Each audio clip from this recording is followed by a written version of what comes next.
Hello there, landlords. It's Nicole, your landlord advocate. So, a lot of landlords are wondering, is it really worth it to be a landlord in BC with all of the insane tenancy laws? A lot of landlords are very frustrated because the laws tend to be skewed more towards the tenant, which is true. However, to make it worth it, you have to understand some really important things. To make it worth it for you, you must master tenancy law, the RTA, and or always chat with and or get the support of a landlord advocate. This is really how to make it worth it. Because if you're uneducated and uninformed, if you don't have the knowledge and the knowledge base to deal with your rentals and tenancies, it's going to feel like a nightmare. Now, a lot of landlords feel like they're just going to throw in the towel and they'll never, ever rent out their property again. And of course, it's your right if you want to do that. If you want to never rent out your property again, you have that choice. But I think a lot of the frustrations from landlords is coming from a very, very specific place. And this very specific place is the fact that they lack the tenancy education that they need.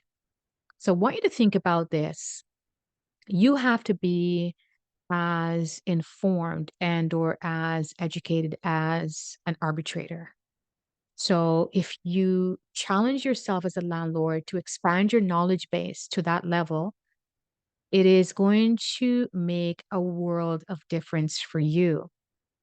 It is going to change the game because you're going to feel like you have the resources that's available to you should you face a very difficult and or challenging tenant. So if you have the knowledge base, you're going to be prepared. And as a matter of fact, it is so important to have the knowledge base because you're running a business. We, as landlords, we're running a business. This is about a business that we're in. And when you're running a business, it comes with its challenges, it comes with the possibility of loss, it comes with so many things that might be thrown your way that you'll have to learn and or know how to handle it along the way.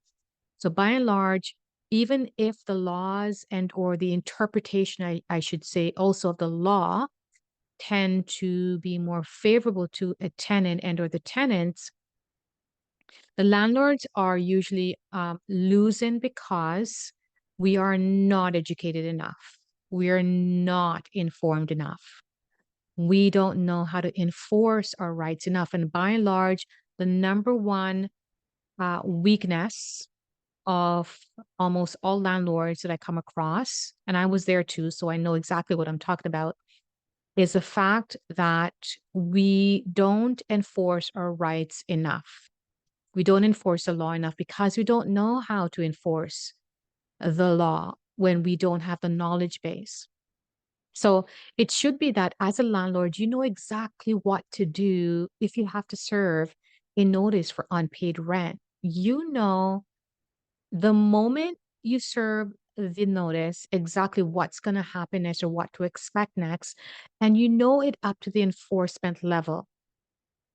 You know the ins and outs in terms of the paperwork that you need to fill out when you are serving notices. Like, for example, the proof of service, which is really important because it acts as a documentation that you will need when it comes to you needing to defend yourself and or if you have to go and get a direct request, which means if you have to get a non-participatory hearing, you have the documentation that's going to match and help you when it comes to the person who's the adjudicator. They're interpreting your information that you are submitted or that you submitted to them. So when landlords feel like it's not worth it, it's probably, yes, because of the expenses that might go along with their tenancies, but oftentimes it is a lack of education. And landlords, maybe this is a tough video for you, but it's really time that we step it up and we have a backbone. And part of having a backbone and having a spine is educating ourselves about the process. So let's talk about a few things in terms of how you can educate yourself. So there's a pre-tenancy process, like before you get the tenant in to your rental under your property. And then there is like the duration of the tenancy process, and then there's a post-tenancy process. So think about this right now as a landlord. Have you educated yourself with the pre-tenancy process? I'm going to give you some examples about what I mean. So pre-tenancy process. As a landlord, have you done things like searched the court registry, public records? For example, you get this tenant that wants to apply, you get their driver's license and or their legal name. Do you know that you can go on the court registry and search to see if they've had an order against them, like an order of possession and an eviction, a writ from the Supreme Court, and or if they've had a monetary claim against them, and if a previous landlord filed for this tenant to attend a payment hearing and or they owe the landlord thousands of dollars. If you have a correct tenancy education, then what's going to happen is that you'll know how to be when it comes to researching at the pre-tenancy process. You'll know that, people give fake information. Like people will say, yeah, this person can corroborate with my story and or yeah, this is my landlord. And it could be that it's really their landlord. It could be that it's not their landlord because you're just talking to someone on the phone. But how do you actually verify information?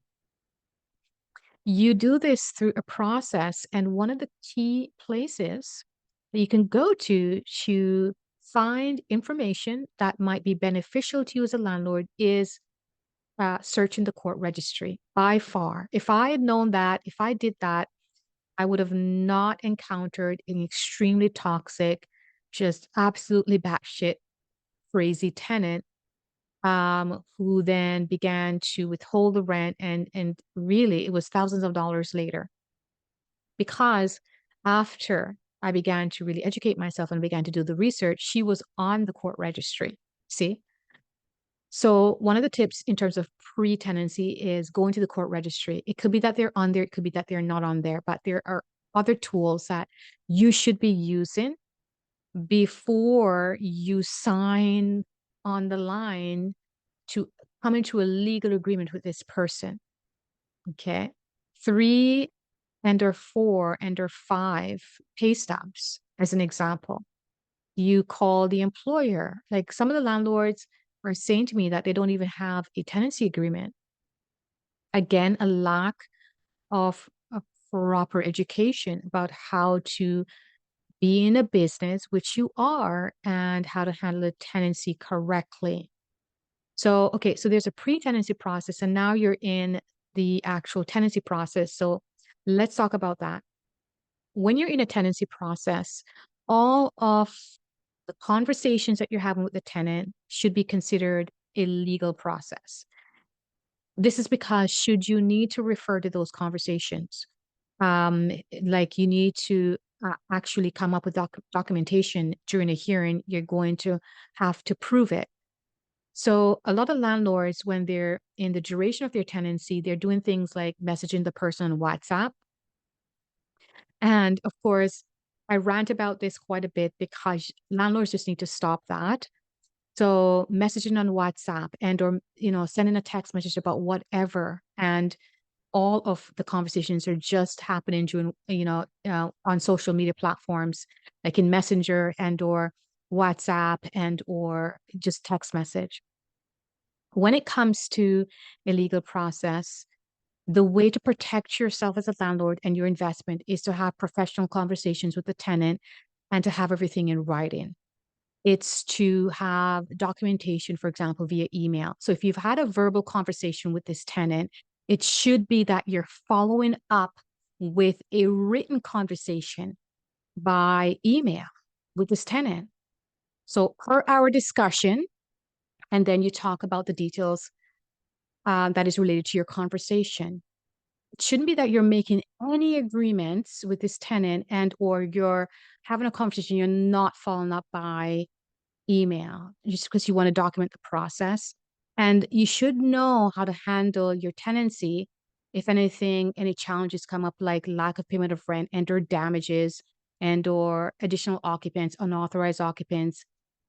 There are so many things that can come up when the tenant is being uh, difficult and interfering with your rights to enter the property. If you've given them a legal written notice, 24-hour notice, you should know how to handle all that.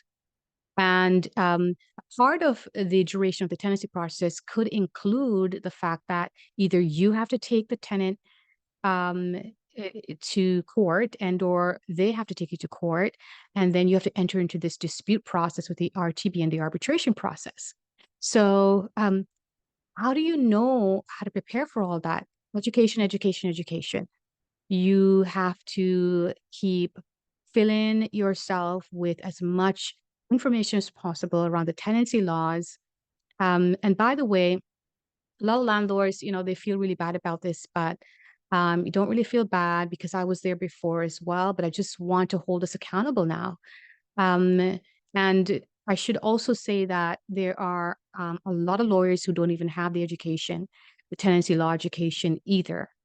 Like people um, actually think that lawyers know what they're doing when it comes to them being in hearings. And I've faced a number of lawyers in hearings, they didn't know what they were doing, had no idea what they were talking about. And so it's really important to understand the specific body of law, like the tenancy law process, because it's going to really help you.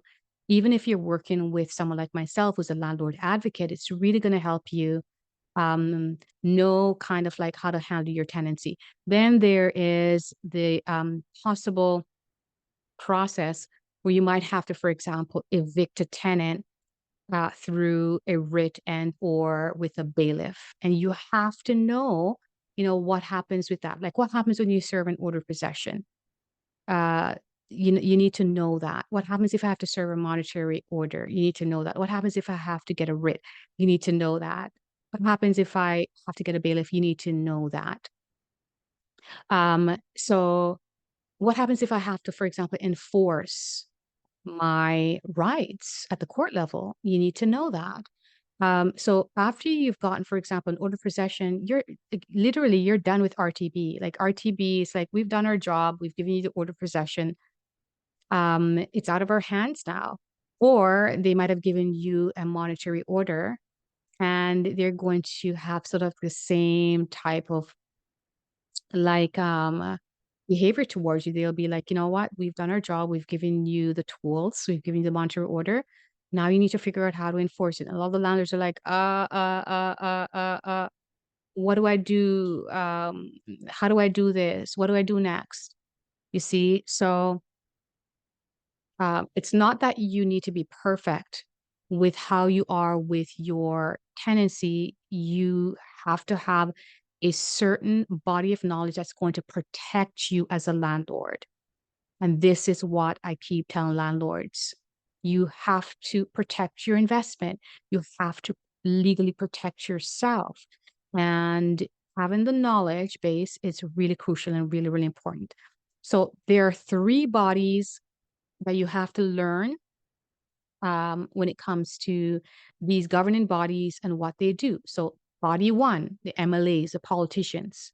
And of course, most of us landlords, we don't like them because they are extremely socialist in their mindset and they often make laws that are favorable to votes, and then they gaslight landlords and hold us hostage and accountable for the crisis that they're causing. So, okay, the governing body, that is the politicians, they make the laws, the MLAs, and it depends on the province. But right now, BC, I don't personally believe that we have a really great housing minister. That's my personal belief. So they make the laws, and then the RTB is going to carry out the law. And if you ask the RTB about, certain things that seem unfair, they're going to redirect you back to these insane politicians, like these like crazy politicians who are making these laws. And this is why it's so important that the more you educate yourself, the more you can then demonstrate your right to, for example, your vote, to be able to vote in who you want in office. So, okay, the MLAs make the laws, the RTB, they carry these laws out that the MLAs make. And as you can see, there was a law that came out that landlords were just blowing a fuse with, and they were very, very angry about because they changed the landlord use notice from 2 months to 4 months. And landlords really need to wake up because if we don't really educate ourselves and we don't take this seriously, they're just going to keep changing the laws. They're just going to keep doing what they need to do to make it so favorable to tenants and make it extremely unfair to the landlords. And I think and believe that they were able to do that because the landlords just are not advocating enough. So, a lot of landlords are really upset about that. So they make the laws, they carry out the laws, and then they enforce the laws. And so the courts, like the Supreme Court and the provincial court, they're the ones who are enforcing the law that the MLAs are making.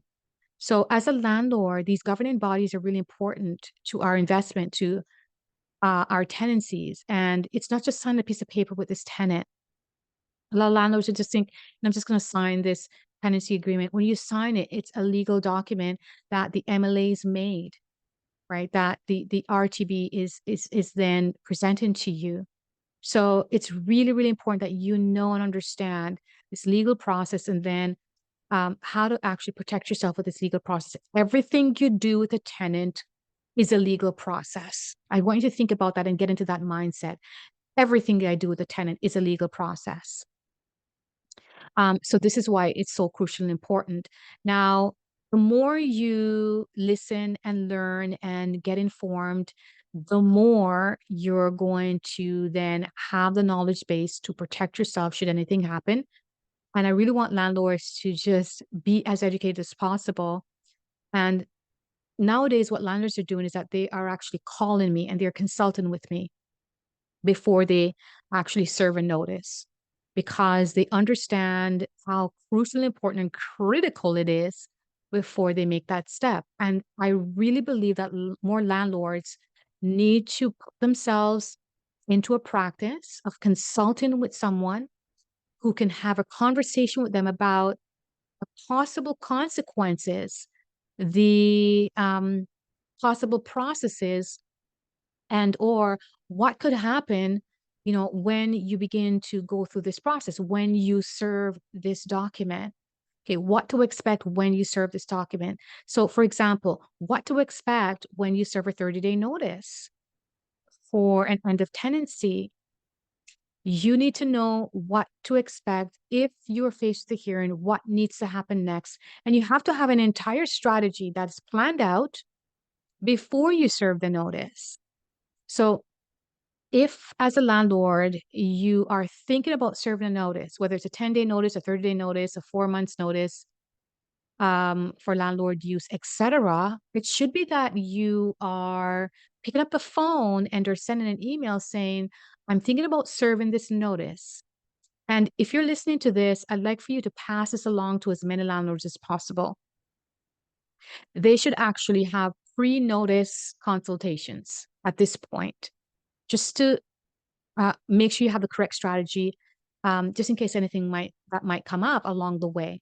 So when you are kind of like in that mindset and you're like, listen, I'm thinking about serving this notice, and I just want to know kind of like the ins and out of what might happen, what I might be able to expect, how I should prepare myself, and so on. And then it actually helps to put you in a place where you are actually prepared and not just reacting to a possible dispute, reacting to what the tenant is doing, and so on. So I'm happy to help landlords. I speak to 2 to 3 landlords a day. I represent landlords in about 2 to 3 hearings a month. September was an incredible month. October was an incredible month as well. And of course, all the months so far have been just really incredible for landlords. So I want to tell you that there's some really great things and good news that is happening for a lot of landlords, but it is because um, most of them that I've been working with, they are now operating at a whole new level with their tenancies. and they're able to get the correct info, the insight, the knowledge, and really handle their tenancies in a whole different way than they were handling their tenancies. So I'd love to have a conversation with you. If you want to ask me a quick question about your tenancy, feel free to send me an email, Nicole at lconsultinggroup.ca. Happy to, I'd be happy to answer any quick, give you any quick tips that you might want, point you in the right direction, etc. Feel free to subscribe to this video, share this video with a lot of landlords. I really want landlords to get more empowered, get more educated, get more informed, and have more advocacy for yourself. If you decide that you would like to work with me further, I'd be happy to have a conversation about that. My main goal is to really advocate for landlords. I remember when I went through my terrible, terrible tenant, I said to myself, never again. Never am I going to go through a process where I'm feeling this powerless. I'm talking about so stressed out every single day, feeling so defeated, etc., feeling like my butt was being whipped every single day by this tenant because she actually knew so much more than me at the time. And then, of course, I had to step up my game. So I want for all landlords to be at that level. And, sometimes you're in a time crunch and you're like, listen, I need to prepare for this.